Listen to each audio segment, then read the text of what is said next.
I dobar dan, dobri ljudi, česte, svima.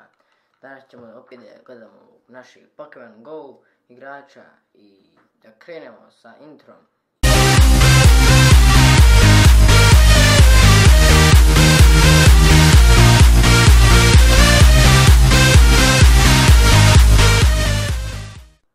Pa da krenemo da gledamo ovog našeg mišića ili stahura.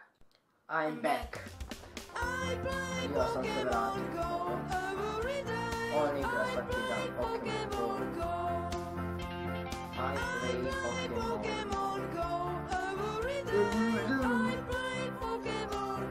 Još samo da znaš vozit, bilo bi dobro. Jesi se provalio, spao u pantolama, šeširi, ovo vječkitu, Minecraft, jo. Šta si zimno gledali? On igra svaki dan. Pokemon Go. Kaže, every day.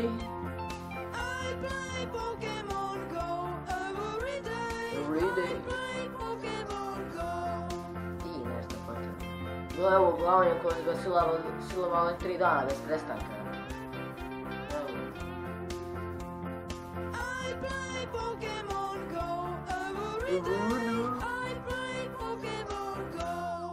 Moje djete, ti si napećeno.